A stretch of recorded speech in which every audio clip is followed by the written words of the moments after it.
and welcome to this week's America Tonight with Aiden Rude. This week there were some major events in national news, as you probably know. Now let's talk about President Donald J. Trump's executive orders.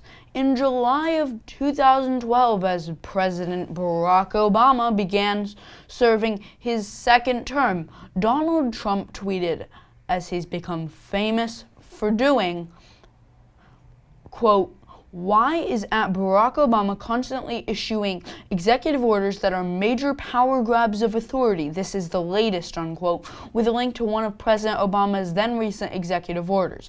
President Trump has issued his fair share of these important orders that only a president is able to give. At the time that the post was released on Twitter, President Obama had issued 12 executive orders that year. Now, in President Trump's first 10 days only, he issued 7 orders already. Now, that's more than half of the number Obama issued at the time of Trump's complaint. And remember, Obama's 12 orders were spread out over all of that time up until when the tweet went out in July, whereas Trump's 7 orders are over the time period between his inauguration on January 20th to January 31st. That's only 11 days. Now, in that year in which Trump tweeted at Obama about Obama's issuing of what he thought were too many orders, President Obama issued only 20 orders throughout the whole year. Now, if Trump continues at his current rate, we have determined that he will have issued at least 40 executive orders by the end of 2017. So you might be wondering, Donald Trump, what do you say to that? If Obama was power grabbing, aren't you? Well, that's for the people of America to determine, as you, the people of America, are served by him. No matter how many people work for Trump, no matter how many people serve him, he has sworn to serve you, the people. So it's important that you make your voices heard. You need to let him know how you feel about what he's doing, whether you think he's doing a good job or a bad job. You can contact the White House with your comments at 202-456-1111. Also, let your fellow Winchester residents know how you feel by emailing America Tonight with your beliefs and opinions at americatonightonwincam@gmail.com. Truly though, how many orders the president issues isn't what's the most important. What really is important is what's in those orders, what they mean, and how they affect America. So let's talk about that. One of the orders, of course, was very prominent in the news this week. That is the order that some are calling the travel ban order. So let's go through exactly what this order did and will do. First of all, it is barring all refugees from entering the United States for the next 120 days. That's 4 months for reference. This includes refugees from any country. It doesn't matter where you're from. If you're a refugee, you will not be admitted in the next 120 days as of when he issued the order. Now, there are some questions as to whether this may be enforced in all cases, as President Obama and his administration had made a deal with Australia to let some refugees into the country, and it is being determined now whether that deal will still be upheld, as Australia is one of the United States' major allies. By definition, a refugee is, quote, a person who has been forced to leave their country in order to escape war, persecution, or natural disaster. Now, this order was very controversial, and especially this part of the order, and it spurred protests all over the United States, notably at JFK International Airport in New York, LAX International Airport in Los Angeles, and Logan International Airport in nearby Boston. There were politicians there were lawyers there that were there to defend clients who may be coming into the country, because some people had already boarded planes when the order was issued, and they were sometimes being denied entry into the United States, and in some cases it was reported that they were being denied, or it was attempted to deny them, access to the right to attorney. So there were lawyers there were politicians there, and there were tons of protesters out there holding signs and chanting. It was just very big backlash against this order. A lot of people are disagreeing with it. This part of the order is also raising questions about the reason for its implementation. The Trump administration is justifying the order by saying that it is temporary and is needed so that they will have time to add new forms of, quote, extreme vetting, unquote, to the process to be admitted entry into the United States. The process, however, is already quite extreme. It can take years for a refugee to be admitted. So you've got to wonder what kind of measures at this point can be added when it already is so hard to get into the U.S. as a refugee. So that's what we'll be seeing as the days go on. It's kind of like they're trying almost, in my opinion, to invent a new breed of dogs. Like, there's just too many of them as it is. You can't pile more onto that. I mean, is that thing a golden retriever or a poodle? Oh yeah, I totally knew that. Anyways, that's not at all. Trump's order also bars all immigrants to the U.S. from 6 predominantly Muslim countries for 90 days. Those countries are Libya, Iran, Iraq, Sudan, Somalia, and Yemen. Travelers from Syria were also banned indefinitely, meaning they will not be allowed entry into the United States until the president says otherwise. Now, this caused a lot of controversy in relations between the U.S. and Syria has said that they are unlikely to grant visas to people in the U.S. that want to come to Syria due to the fact that President Trump won't be allowing people to enter from Syria into the U.S. And this part of the order is raising questions about whether the order may be unconstitutional because of First Amendment rules about government observance of religious freedom. And these countries are all predominantly Muslim, so people are really wondering whether this was aimed to target people who are Muslim or not. So it's really going to be important to see what happens going forward with that, as there's a lot of legal challenges against this, and I'll talk about that in a minute. But one thing about this order is that it's widely believed that there are many terrorists among the people of those countries, and that's why this order is being implemented. But according to the Washington Post, quote, there have been 9 fatal attacks by Islamist terrorists on U.S. soil since the September 11 attacks, unquote, in reference to the fatal terrorist attack on U.S. soil of September 11, 2001.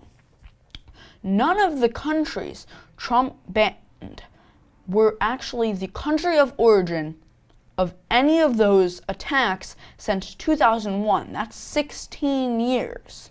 It's also worth noting that none of the attackers that actually planned and perpetrated the attack on September 11th of 2001 that caused almost 3,000 casualties were of origin from any of those countries, and none of the attackers were refugees either.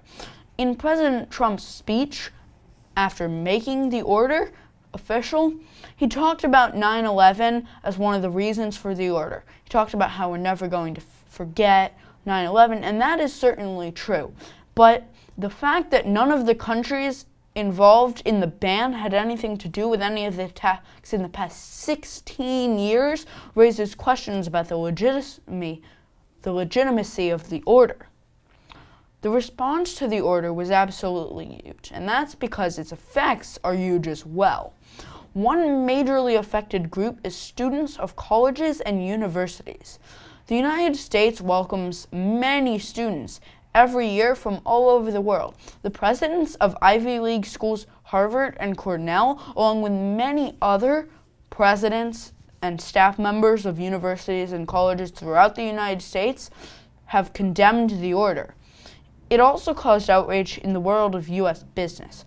The major U.S. company is Alphabet, which is the parent company of the search browsing giant Google, Facebook, a super popular social media site, Uber, the increasingly popular ride-sharing site, or rather, ride pickup site, and the tech giant Apple, along with the internet sales giant Amazon, are all opposed to the ban and have spoken out against the ban. Lawsuits ensued nearly immediately against this order, and some have succeeded in some ways. The legal process surrounding the order has been extremely complicated overall, but some things are clear. For one thing, federal judges have imposed a temporary legal stay, which basically means that they're disallowing the enforcement of the ban temporarily. And also, if you have a legal visa that was previously granted to you before the order was put in place, or you are already in the U.S., the order cannot be enforced. And that last part could be crucial for some travelers, because we've seen that as some people have entered the U.S., some have been sent back to the place they came from following the order. And it is unclear what the next step for legal opponents of the ban, including the ACLU, is going to be, but it is, however, known that the states of both Washington and here in Massachusetts are suing the United States over the ban. They believe that it is illegal and unconstitutional. So our Attorney General, Maura Healey, has joined in on a lawsuit, as well as the Attorney General over in the state of Washington. And we're going to see how these lawsuits work out, as the states have major power, but so does the federal government. The order may have been notable so far, the most notable so far, but there were other orders that could have major effects on the United States going forward. And one of those orders was to begin the process to build President Donald Trump's long-promised border wall on the Mexican border to prevent illegal immigration, or at least that's what the president says it is going to do. This was one of the most controversial promises of Trump's campaign and is sure to initiate a fight in Washington among lawmakers. U.S. Senator for Massachusetts Elizabeth Warren has called the wall, quote, stupid, unquote, and is opposed to building such a wall. The next step for Trump's proposal is for Congress to approve an estimated $14 billion to build that wall. There are concerns, however, over whether the wall could cost more to build than those $14 billion, and also what it would cost to maintain. Trump says that Mexico will pay for the wall, but the president of Mexico has said repeatedly that no such thing will happen. Trump responded by saying that they will put trade sanctions on Mexico if they refuse to pay for the wall, but we're really going to have to see how that works out over time, because those sanctions can be hard to enforce, and the wall is going to come at such a large cost. It could take a long time to get back the money for the wall. Now, the border between Mexico and the United States is 1,989 miles long, according to the U.S. government. To get an idea of how long that is, it's about the length of 60 marathons. Another crucial order made by President Trump is one that started the fight to repeal Obamacare, also known as the Affordable Care Act. This is going to be a heated debate as well, with most Democrats opposing repeal and most Republicans supporting one. It will be interesting to see where this goes, as the laws may be hard to repeal, since many of the measures in the Affordable Care Act need 60 votes in the Senate to repeal, while Republicans only control 52 seats in the Senate, Democrats with 46, and 2 independents. However, those 2 independents are on record as usually voting Democratic. Though there were many executive orders this week, that wasn't all that happened in politics. We also saw appeals Court Judge Neil Gorsuch become Supreme Court Judge Neil Gorsuch. Well, kind of. He was nominated on Tuesday by President Trump, but that doesn't mean he will necessarily become a member of the Supreme Court. He first has to go through a tough approval process. He will be vetted to the extreme and receive a giant questionnaire asking him to detail basically everything down to whether he likes Cocoa Puffs or Fruit Loops for breakfast in the morning. They will vote. The Senate Judiciary Committee will vote, but even if he doesn't receive a majority in that vote, he will go on to face the full Senate, 2 members from each state. He will be voted on by the Senate and will need 60 votes to pass. This is a major opportunity for Democrats to get a potential block. Many Democrats are still very angry about the blocking of Obama's nomination last year, Merrick Garland, who never even received a vote. The Republicans just refused to give him any consideration and said that the next president would have to determine who was going to be on the Supreme Court. And therefore, we've had 8 justices on the Supreme Court for months now, and that has resulted in some confusion, and that may be fixed soon, but he needs to go through this process first, that is, Judge Neil Gorsuch. The Democrats could choose to filibuster or block the nominee by voting against him. However, if at least 8 Democrats vote for the judge and all Republicans vote for him in the Senate, he will be approved. President Trump seems to be a bit worried, though, about a potential filibuster.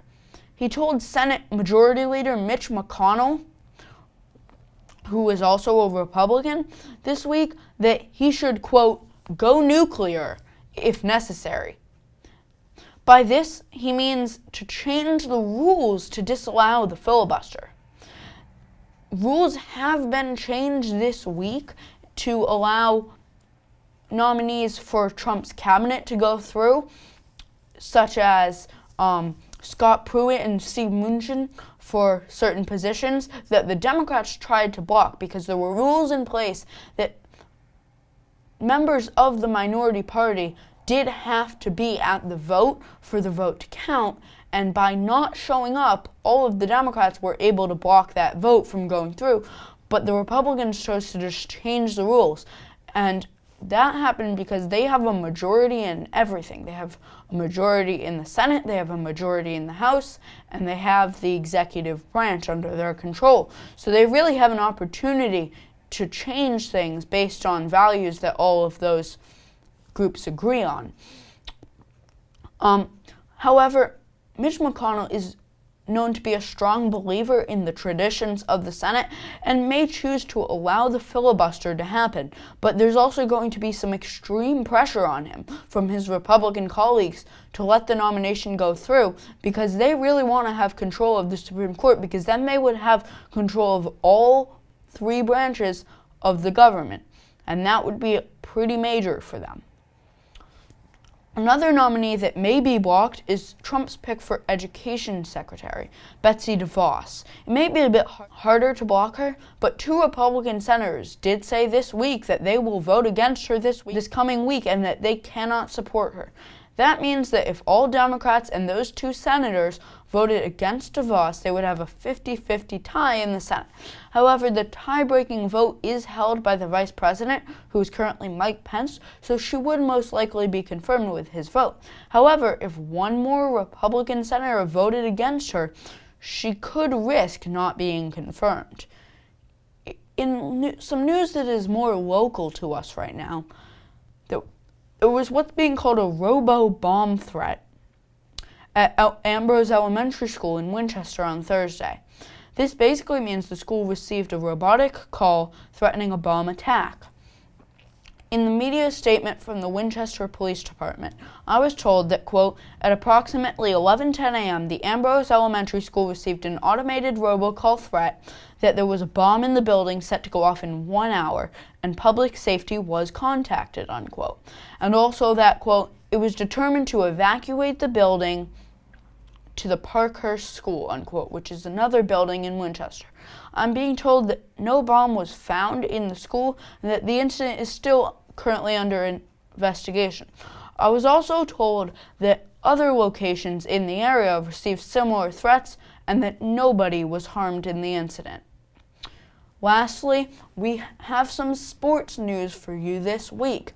As you can see by my shirt right here, the New England Patriots, whose home is nearby in Foxborough, Massachusetts, will be playing the Atlanta Falcons in this week's 51st Super Bowl.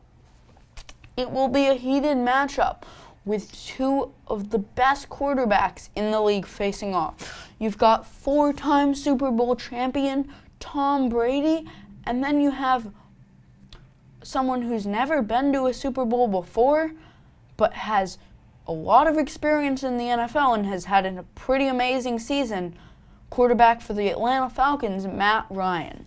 We're also going to see, for the Patriots, receiver Chris Hogan, who's been a star this season, play another game, the biggest game of the year for him, definitely. And the Falcons have some pretty amazing players as well, including Tyreek Hill, one of the best newer players in the NFL this year. So we're going to see what happens this Sunday on Super Sunday.